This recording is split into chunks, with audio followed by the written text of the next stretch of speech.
Oke, saudara.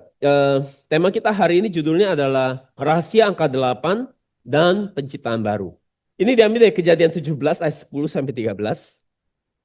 Saya bacakan. Inilah perjanjianku yang harus kamu pegang, perjanjian antara aku dan kamu serta keturunanmu, yaitu setiap laki-laki di antara kamu harus disunat.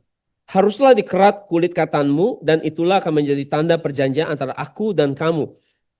Anak yang berumur 8 hari haruslah disunat, yakni setiap laki-laki di antara kamu turun-temurun, baik yang lahir di rumahmu maupun dibeli dengan uang dari salah seorang asing, tetapi tidak termasuk keturunanmu. Ayat 13. Orang yang lahir di rumahmu dan orang yang kau beli dengan uang harus disunat. Maka dalam daging mula perjanjianku itu menjadi perjanjian yang kekal. Demikianlah firman Tuhan. Jadi saudara, kita akan membahas apa makna terkandung dari angka 8 ini di Alkitab. Jika kita melihat kejadian 17 ayat 10 13 yang kita baca barusan, Tuhan sedang membuat perjanjian yang namanya perjanjian sunat dengan Abraham. Dan itu terjadi ketika Abrahamnya berusia 99 tahun. Perjanjian ini dibuat.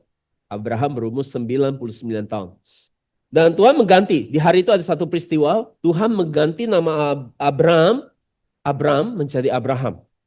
Dan bukan hanya itu saja, kemudian Allah bikin perjanjian ini, namanya perjanjian sunat dengan Abraham. Dan ini Tuhan katakan ini perjanjian yang kekal. Artinya kekal itu harus dijaga secara turun-temurun sampai selamanya. Dan Tuhan katakan bahwa semua anak laki-laki yang lahir di hari ke-8 mereka harus disunat. Maka angka 8 ini pasti ada makna yang sangat penting bagi kita hari ini maupun bagi Alkitab itu sendiri. Nah, kita lihat apa arti angka 8 ini. Poin pertama besar, bahwa keluarga Nuh yang diselamatkan dari air bah itu jumlah orangnya berjumlah 8 orang.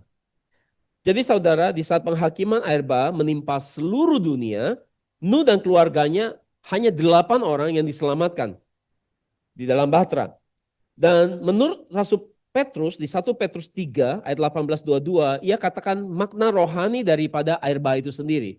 Yaitu saya bacakan, sebab juga Kristus telah mati sekali untuk segala dosa kita, ia yang benar untuk orang-orang yang tidak benar, supaya ia membawa kita kepada Allah, ia yang telah dibunuh dalam keadaannya sebagai manusia, tetapi yang telah dibangkitkan menurut roh. Dan di dalam roh itu juga ia pergi memberitakan Injil kepada roh-roh yang ada di dalam penjara. Ayat 20. Yaitu kepada roh-roh mereka yang dahulu pada waktu Nuh tidak taat kepada Allah, ketika Allah tetap menanti dengan sabar waktu Nuh sedang mempersiapkan bahteranya, di mana hanya sedikit, perhatikan, yaitu 8 orang yang diselamatkan oleh air bah itu. Ayat 21, juga kamu sekarang, ini arti rohaninya, juga kamu sekarang diselamatkan oleh kiasannya, yaitu tenang air bah ini, yaitu baptisan. Maksudnya bukan untuk membersihkan kenajisan jasmani, melainkan untuk memohonkan hati nurani yang baik kepada Allah oleh sebuah pekerjaan namanya apa? Kebangkitan Yesus Kristus. Ayat 22, yang duduk di sebelah kanan Allah setelah ia naik ke sorga sesudah segala malaikat kuasa dan kekuatan ditaklukkan kepadanya. Jadi saudara, keluarga Nuh berjumlah 8 orang, mereka diselamatkan dari air bah melalui bahtera. Jadi saudara, pesan apa yang mau disampaikan dengan hanya 8 orang ini diselamatkan? Apa maksudnya? Bahwa melalui keluarga Nuh, perhatikan baik-baik, melalui keluarga Nuh yang 8 orang ini, perhatikan baik-baik, ini clue-nya. Melalui keluarga Nuh yang 8 orang ini, Allah sedang mau memulai, sekali lagi, Allah mau memulai membangun dunia yang baru. Hanya dengan 8 orang ini. Jadi Allah akan menciptakan segala sesuatu secara baru. Hanya cukup dengan 8 orang ini.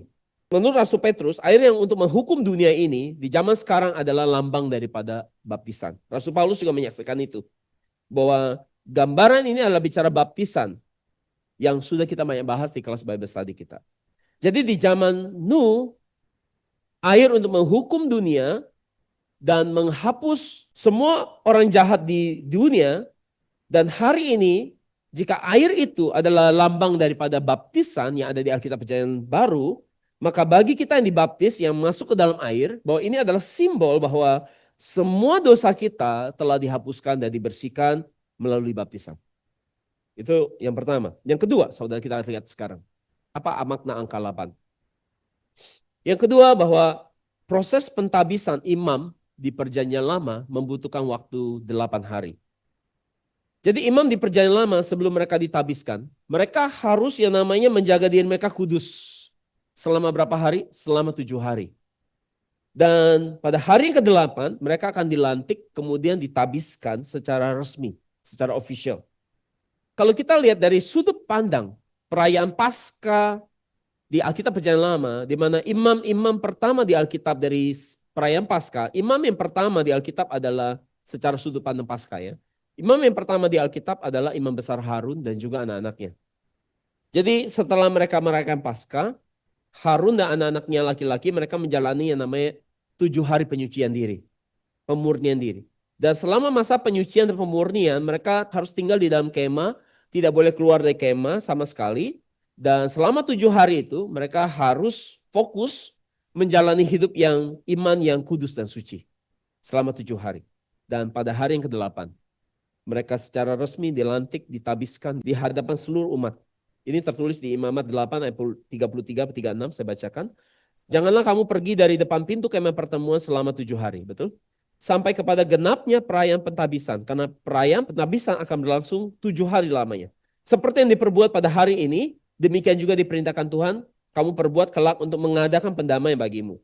Di depan pintu kemah pertemuan haruslah kamu tinggal siang malam 7 hari lamanya. Dan kamu harus lakukan kewajibanmu terhadap Tuhan dengan setia. Supaya jangan kamu mati. Karena demikianlah diperintahkan kepadamu. Ayat 36. Maka Harun dan anak-anaknya melakukan segala firman yang diperintahkan Tuhan dengan perantaraan Musa. Jadi selama 7 hari. Mereka menjaga diri mereka, mereka menyiapkan diri mereka dengan baik, menjalani hidup yang kudus, menjalani hidup yang terpisah daripada dunia selama 7 hari. Dan hari ke-8 mereka dilantik, mereka ditabiskan. Yang ketiga, yang terakhir. Yesus bangkit pada hari yang ke-8. Yesus bangkit pada hari yang ke-8. Selalu tahu itu kan? Yesus bangkit di hari ke-8. Mungkin kita nggak pernah kepikiran. Yesus bangkit sebenarnya pada hari ke-8. Kenapa? Karena Yesus mati di hari Jumat. Hari Jumat itu hari yang ke-6. Betul nggak? Hari Sabtu, hari Sabat, namanya juga Sabat, hari ke-7. Dan Yesus bangkit, ya kan? Di hari Minggu, hari yang ketiga itu.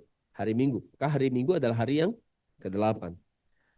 Kalau saudara lihat kalender saudara selalu dimulai hari apa? Senin. Betul? Kan kalender kita kan Senin sampai Minggu kan, 7 kan? Sekarang kebiasaannya gitu kan. Tapi kalau saya lihat kalender handphone saya, kalender saya mulainya hari Minggu. Berarti Minggu ke Sabtu ya. Minggu ke Sabtu. Nggak harus ditiru loh ya. Nggak harus ditiru. Nggak harus ditiru. Ini cuma buat saya ingetin aja. Bahwa hari Minggu ini maknanya saya mau sampai. Kenapa kalender saya set hari pertamanya bukan Senin tapi Minggu. Ini saya jelasin. Apa maksud simboliknya? Jadi kalau 1-7 sabatnya Sabtu, 1-7 itu Sabat, 7 itu Sabtu, maka waktu masuk ke Minggu, kalau kita lihat, itu maka settingnya itu kalender saya yang saya punya handphone saya, maka settingnya kan Minggu. Minggu itu kan artinya kalau 7 habis mulai jadi apa? 1, ya. Jadi 1 kan dia. Jadi 1 ini gambaran apa? Dia adalah hari yang baru. Saya ngerti? Dia adalah hari yang baru. Hari yang baru buat apa? Dalam minggu itu. Jadi bagi saya hari yang baru, hari ke-8, atau sekarang saya set dia jadi hari yang ke-1. Saya ngerti maksudnya? Bahwa hari ini adalah hari yang baru bagi saya. Dalam 1 minggu ke depan. Dia adalah pembuka hari. Dia adalah hari yang pertama membuka 1 minggu saya ke depan. Jadi saya membuka minggu saya di mana? Di gereja. Sebagai hari yang pertama, hari yang baru. Untuk Tuhan menciptakan sesuatu yang baru mulai selama 1 minggu ke depan. Maka apa artinya? Secara simbolik, ini hari Minggu itu disebut sebagai harinya Tuhan. Apa? Harinya Tuhan. Bahasa Inggris disebut the Lord's Day. Harinya Tuhan. Kenapa disebut harinya Tuhan hari Minggu? Karena hari Minggu adalah hari di mana Tuhan kita bangkit. Itu sebabnya disebut harinya Tuhan. Maka saudara, hari ke-8 itu adalah hari di mana Yesus bangkit. Dan apa makna simbolisnya? Itu artinya bahwa segala sesuatu telah diperbaharui. Segala sesuatu telah dijadikan baru melalui apa? Melalui pembangkitan Yesus. Maka saudara, demikian pula hari kalau kita lihat konsep baptisan. Bahwa kita percaya bahwa kita yang dibaptis, kita ikut mati bersama Yesus, betul? kita dikuburkan, kita sudah belajar itu, dan kita bangkit bersama Yesus di hari yang ke-8. Maka angka 8 itu kita bisa mengerti bahwa itu adalah angka sesuai tema kita, itu adalah angka penciptaan yang baru atau angka ciptaan baru. Jadi saudara, itu harus kita mengerti dan itu terjadi kenapa? Karena melalui kebangkitan Yesus ini. Kita semua menjadi ciptaan yang baru. Sesuai dengan Roma 6 ayat 4 dikatakan demikian. Dengan demikian kita telah dikuburkan bersama-sama dengan Dia oleh baptisan dalam kematian.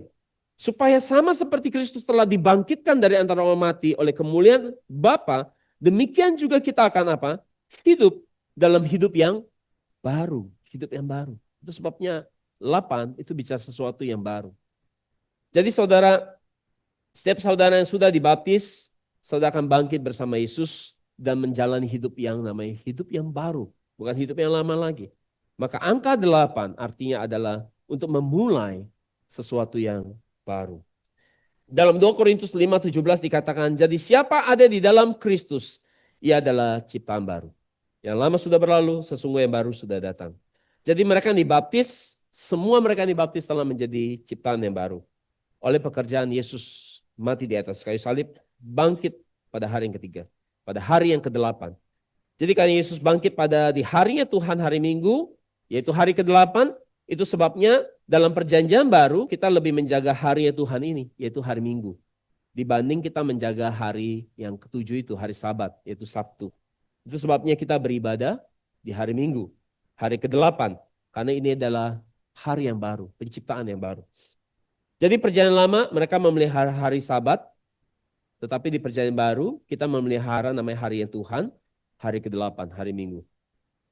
Kenapa demikian? Karena segala sesuatu telah dijadikan baru melalui kematian dan kebangkitan Yesus. Saudara, kiranya pekerjaan penciptaan baru ini terjadi dalam kehidupan pribadi saudara, di dalam keluarga saudara, di dalam bisnis saudara, di dalam pelayanan saudara, di dalam pekerjaan saudara. Hari penciptaan yang baru ini boleh terjadi dalam hidup kita. Kesimpulan. Jadi peristiwa air bah, poin pertama tadi dikatakan bahwa peristiwa air bah, bahwa Tuhan telah menghapus seluruh umat manusia yang berdosa dan dia memulai dunia yang baru. Dunia yang bersih dari dosa dan dia memulai dunia yang baru dengan hanya menyelamatkan 8 orang. Dan 8 kita tahu itu adalah tentang sesuatu yang baru, hari yang baru, permulaan yang baru, penciptaan yang baru. Yang kedua bahwa dikatakan imam ditabiskan di hari ke-8 setelah ia menyucikan diri selama 7 hari. Dan yang ketiga, Yesus bangkit di hari yang ke-8 untuk memberikan kita apa? Hidup yang baru untuk kita jadi ciptaan yang baru. Maka dari 3 poin di atas, kita bisa menyimpulkan arti rohani, makna rohani dari angka 8 bagi kita adalah bahwa melalui kebangkitan Yesus di hari ke-8, ia menjadikan kita menjadi ciptaan yang baru sehingga kita bisa menjalani kehidupan iman yang kudus. Jadi air bah telah menghapus semua orang berdosa dan sekarang di Alkitab Perjanjian Baru, air bah itu disimbolkan sebagai baptisan yang artinya melalui baptisan dosa-dosa kita dibersihkan oleh air. Oke? Tetapi apakah setelah dibaptis kita langsung bersih, kita nggak bikin dosa lagi, kita selalu hidup taat pada firman Tuhan? Apakah seperti itu? Kenyataannya tidak seperti itu. Kita masih bisa jatuh dalam dosa, kita masih bisa nggak bagus, kita masih bisa gagal, kita masih bisa jelek di hadapan Tuhan. Meskipun kita sudah dibaptis. Karena itu saudara, bagaimana caranya supaya kita dapat dikuduskan melalui mengalami hidup baru melalui yang namanya baptisan ini? Bagaimana caranya? Caranya adalah untuk kita dikuduskan dan memulai hidup baru dengan pekerjaan baptisan itu, ya sama seperti baptisan kita ditenggelamkan ke dalam air, ya keluar dari air, itu adalah gambaran kita ditenggelamkan di dalam air. Jadi air baptisan ini menggambarkan apa? Air baptisan ini adalah menggambarkan simbol dari apa? Simbol dari apa? Firman Tuhan. Dan Yesus menjelaskan bahwa hanya firman yang bisa bersihkan seseorang. Sesuai Yohanes 15 ayat 3 dikatakan, kamu memang sudah bersih karena firman yang telah kukatakan kepadamu. Jadi hanya firman Tuhan yang dapat membersihkan dosa kita, menyucikan hati dan pikiran kita, sehingga kita dapat menjadi apa? Ciptaan yang baru, yang menjalani hidup yang baru. Kiranya kita semua yang telah menerima baptisan rohani ini, yaitu baptisan firman Tuhan. Firman Tuhan membasuh kita dari ujung kepala sampai ujung kaki kita, memberikan pikiran, hati, dan perasaan dan keputusan-keputusan kita yang sesuai dengan firman Tuhan. Kiranya seperti baptisan, kita semua ditenggelamkan, dibersihkan di dalam firman Tuhan, sehingga hati, pikiran, motivasi, kita semua dibasuh, dibersihkan oleh firman Tuhan, sehingga kita dapat diperbaharui dan menjadi ciptaan yang baru, dengan menerima hati yang baru, sehingga kita semakin hari, semakin diyakinkan akan keselamatan kita ini. Kita baca ayat terakhir 2 Korintus 5:17 dikatakan gini. Jadi siapa yang di dalam Kristus, ia adalah ciptaan yang baru, yang lama sudah berlalu, sesungguhnya yang baru sudah datang. Itulah makna angka 8. Hari yang baru, penciptaan yang baru, ciptaan baru. Amin. Mari kita berdoa. Bapak, kami bersyukur atas firman makna daripada angka 8 ini, sehingga kami boleh semua mengerti makna simbolis dari angka 8 ini. Ya, adalah untuk setiap kami melalui pekerjaan firman, dibasuh oleh firman, ditenggelamkan hari ini, dibersihkan oleh firman Tuhan. Kami punya potensi chance untuk menjadi ciptaan yang baru. Sehingga melalui proses dibersihkan terus oleh firman, dipenuhi oleh firman, ditenggelamkan oleh firman Tuhan, setiap kami boleh semakin diyakinkan akan keselamatan kami sebagai orang-orang yang menerima firman dan terus diperbaharui dari hati, pikiran, dan perasaan kami dan setiap langkah-langkah kami. Bapa, kiranya setiap kami boleh terus hari ini dibersihkan juga dosa-dosa kami oleh firman-Mu, sehingga kami boleh semakin hari semakin diteguhkan bahwa kami adalah orang-orang yang sedang menjalani hidup sebagai ciptaan baru, sehingga kami boleh terus yakin akan keselamatan kami.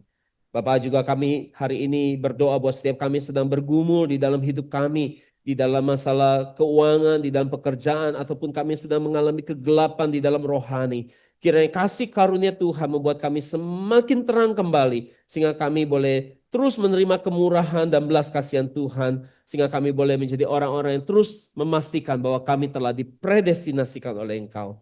Bapak, sebentar kami memberikan persembahan kami, berkati persembahan ini, kami mengembalikan rasa syukur kami buat apa Allah yang telah setia selama 1 minggu ini dalam hidup kami.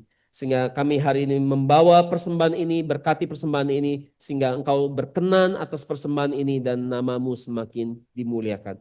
Kami mengucap syukur, kami menaikkan doa kami ini dalam satu nama, yaitu di dalam nama Yesus. Sama-sama kita katakan, amin, haleluya, beri kemuliaan buat Tuhan.